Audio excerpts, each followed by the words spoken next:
E aí, meu povo lindo, maravilhoso, estou aqui nesta tarde do dia 17/5/2022, retomando a nossa leitura do livro A Política de Aristóteles. Vou falar sobre a sinopse do livro 2, capítulo 1 do livro 2, tá? Eu já tinha gravado algum tempo atrás, mas ficou sem áudio, eu só fui ver tempos depois, e somente agora estou tendo tempo de retomar essa leitura, tá bom? Então, livro 2, capítulo 1, do livro Aristóteles, A Política. Vem comigo, espero que você curta, compartilhe, se inscreva nesse canal. Aqui é um canal de esquerda, canal de educação, canal de arte, de cultura. Espero que você esteja comigo fazendo a resistência, tá bom? É o canal Pró-Lula, Lula presidente, Haddad governador. Vamos lá, vamos junto. Vamos lá, então, começar a nossa leitura? Isso aí. Capítulo 1, livro 2, Aristóteles, A Política.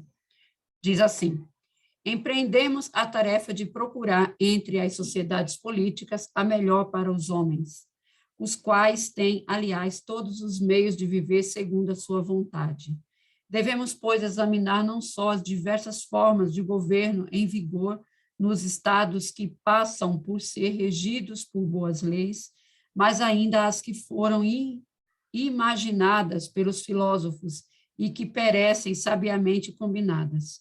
Faremos ver o que elas têm de bom e de útil, e mostraremos, ao mesmo tempo que procurando uma combinação diferente de todas elas, não pretendemos mostrar sabedoria, mas que o vício das constituições existentes a isso nos compele. Devemos, primeiramente, estabelecer um princípio que sirva de base a esse estudo. É preciso que todos os cidadãos participem em comum de tudo ou de nada, de certas coisas e de não de outras. De nada participar é impossível, sem dúvida, porque a sociedade política é uma espécie de comunidade. O solo, pelo menos, deve ser comum a todos. A unidade de lugar, formando a unidade de cidade, e a cidade pertencendo em comum a todos os cidadãos.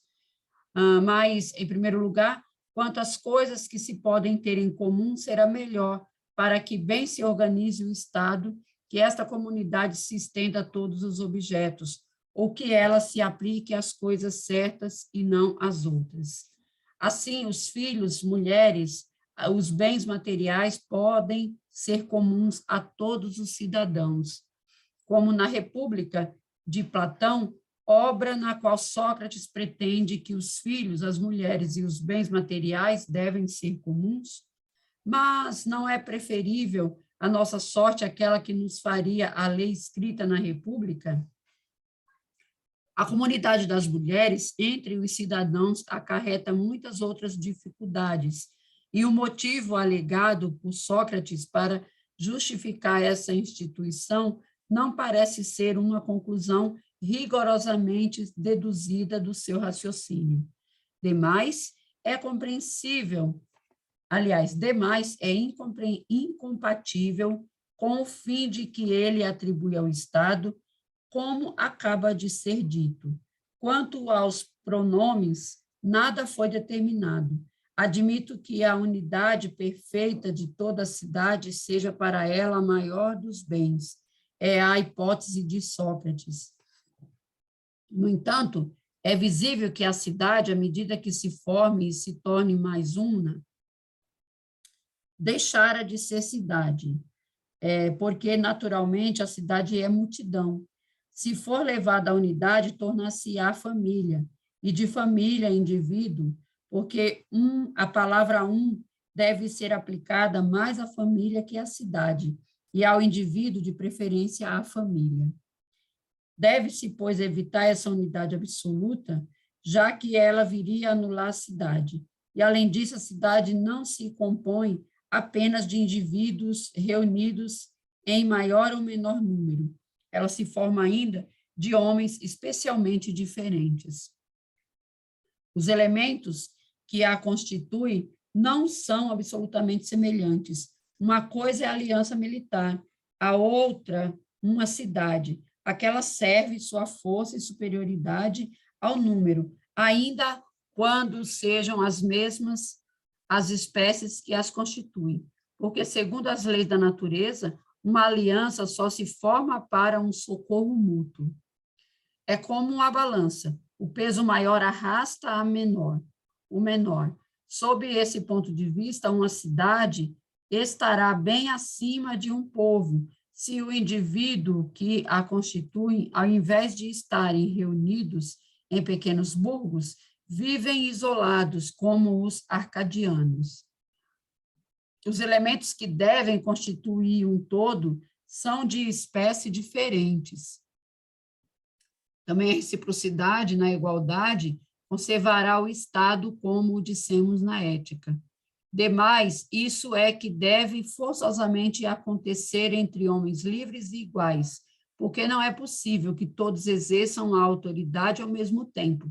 Não a podem exercer, pois, por mais de um ano, ou conforme outro acordo qualquer ou tempo determinado.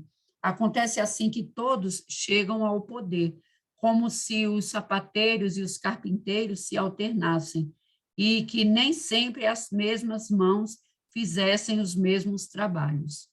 Sendo melhor que as coisas fiquem como estão, segue-se naturalmente que na sociedade civil melhor seria também que os mesmos homens ficassem sempre no poder, se isso fosse possível.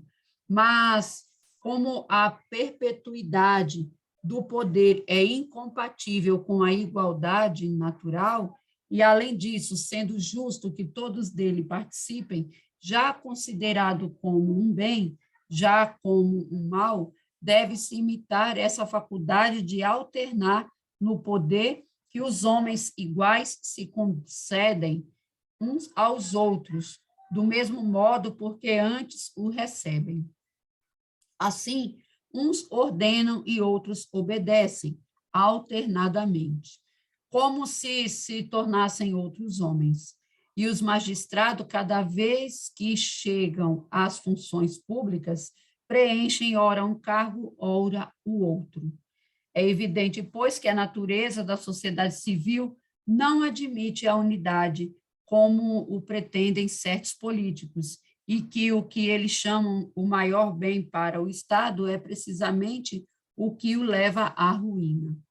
E, no entanto, o bem próprio de cada coisa é o que lhe garante a existência.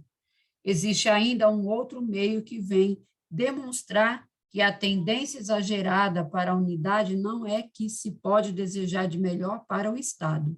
Uma família supre melhor a si mesma que um indivíduo, e um Estado melhor ainda que uma família. Ora, o Estado significa uma associação de homens que possuem um meio de suprir a sua existência. Se, pois, que é mais capaz de suprir a si mesmo é o preferido, o que é menos não o será. Suponhamos que o maior bem da sociedade seja ter a unidade absoluta. Essa unidade não parece experimentada pela unanimidade de todos os cidadãos. E a ponto que podemos dizer, isso é meu e não é meu. Palavras que Sócrates cita como sinal infalível da perfeita unidade do Estado. A palavra todos, com efeito, tem aqui um duplo sentido. Se for tomada como designando cada indivíduo em particular, isso convirá melhor, talvez, ao fim que se propôs o Sócrates, pois cada um dirá falando de uma mesma criança e de uma mesma mulher. Ali está o meu filho, ali está a minha mulher. Assim falará também dos bens materiais e de tudo o mais. Não só é nesse sentido que o dirão aqueles que possuem em comum as mulheres e os filhos. A palavra todos os designará coletivamente, e não cada um deles em particular. Dirão também minha coisa, em sentido coletivo, não individual. Há, pois, um paralogismo, um equívoco evidente no emprego das palavras, ambos par ímpar, precisamente porque elas encerram a ideia de dois. e são propícias à formação de argumentos contrários. Eis porque o fato de todos os cidadãos estarem acordes em dizer a mesma coisa, falando do mesmo assunto. É belo, sem dúvida, mas impossível, e, por outro lado, nada tem que prove absoluta unanimidade. Essa proposição, tudo é meu, apresenta ainda um outro inconveniente, é que nada inspira menos interesse que uma coisa cuja posse é comum a grande número de pessoas. Damos uma importância muito grande ao que propriamente nos pertence, enquanto que só ligamos as propriedades comuns na proporção do nosso interesse pessoal. Entre outras razões, elas são mais desprezadas porque são entregues aos cuidados de outrem. Assim, o serviço doméstico tanto mais se prejudica, quanto maior é o número de criados. Se cada cidadão tiver 1000 filhos, não como seus descendentes, mas filhos deste e daquele, sem distinção, todos os cidadãos esquecerão igualmente tais filhos. Cada qual diz de um filho que cresce, é meu, e se ao contrário ele não vinga, pode ser o meu ou qualquer outro. Assim, falando de 1000 crianças, ou ainda de todas as espécies que existem no Estado, sem nada poder afirmar com certeza, pois que não se sabe qual é o cidadão que teve um filho, nem se o filho viveu após o nascimento. Vale mais chamar a minha primeira criança apresentada de 2000, dar-lhe sempre o mesmo nome, ou conversar nesta palavra minha, o uso hoje em vigor dos diferentes estados.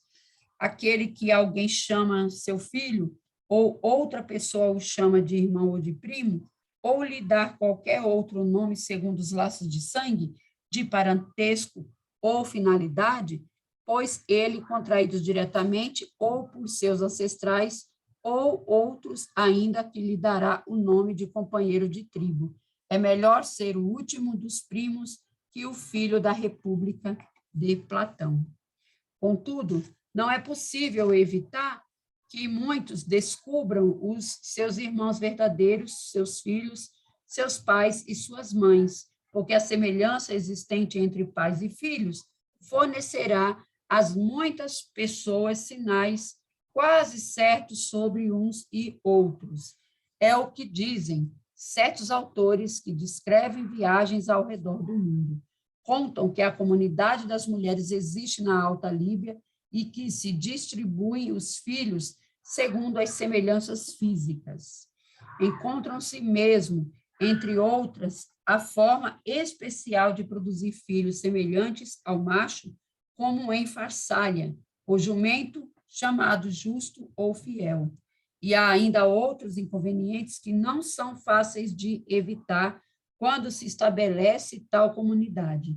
Por exemplo, as servícias, as mortes involuntárias ou voluntárias, as rixas e as injúrias, todas essas ofensas sendo bem mais criminosas em relação a um pai ou uma mãe ou parente próximo, que em relação a um estranho, e mais frequentes entre as pessoas que não se conhecem que entre conhecidos. Tratando-se de pessoas que se conhecem, pode-se recorrer às penas prescritas pelos costumes ou pelas leis, ao passo que isso é impossível quando não se conhecem. É um absurdo. Quando se estabelece a comunidade dos filhos, só intermediar-se as relações carnais entre os amantes, deixando-lhes a liberdade de se amarem, e não impedir entre um pai e um filho, entre irmãos ou familiares mais contrárias às decência, porque nisso só se enxerga amor. Sim, é absurdo proibir aos amantes o contato carnal, só para impedir excessos de voluptuosidade, ao passo que se olham com indiferença as relações de um pai com seu filho, de um irmão com seu irmão. Talvez fosse melhor estabelecer a comunidade das mulheres e das crianças na classe dos trabalhadores, mas ainda aqui na dos guerreiros, porque a amizade diminui desde que as mulheres e os filhos sejam comuns. E é necessário que assim seja entre indivíduos que devem obedecer ao invés de procurar inovações. Seguindo aqui, caminhando para o final, item 15. Essa lei conduziria fatalmente a um resultado oposto àqueles que se devem esperar de leis justas e sábias, e isso justamente devido à razão pela qual Sócrates julga dever regular, como fez o que se refere às mulheres e aos filhos. Vemos na amizade o maior de todos os bens que possa um Estado possuir, e o melhor meio possível. E essa unidade deve ser, como ele concorda, a obra da boa união entre os cidadãos. E isto que Aristófanes diz na sua oração sobre o maior, quando representa os amorosos como aspirando pela vitória de sua paixão a confundir sua existência, fazendo de dois um só mesmo ser.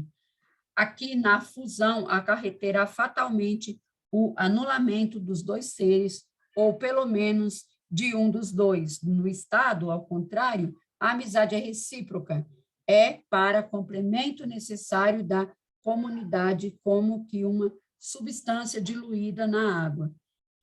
E será impossível que um pai diga meu filho, ou um filho meu pai, quando uma substância de sabor doce se envolve numa grande quantidade de água, ela dá uma mistura insípida.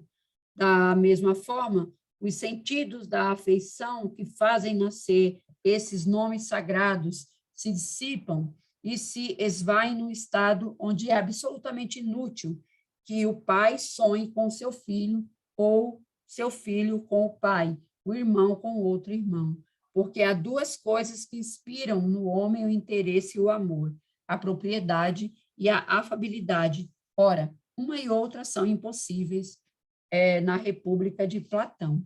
E, para finalizar, esta parte do livro, e quando se trata da passagem, os dois filhos dos lavradores e artesãos, a classe dos guerreiros, e dos filhos dos guerreiros e das lavadoras, que dificuldade, que desordem. É preciso que aqueles que as entregam e os que as transportam saibam que crianças são essas e a quem elas são. Há mais os crimes dos quais falávamos há pouco, como servícia, os amores e os homicídios, serão muito mais frequentes, porque não haverá mais irmãos, pais e mães, para que os filhos dos guerreiros, uma vez que sejam confiados e outras não, então os laços de parentesco não mais poderão evitar que eles se ofendam entre si. Terminemos aqui o que tínhamos sobre a comunidade das mulheres e das crianças. É isso aí. Muito obrigada. Até a próxima semana, terça-feira, à tarde, com a continuação do nosso livro, da nossa leitura, A Política, de Aristóteles. Tchau, tchau.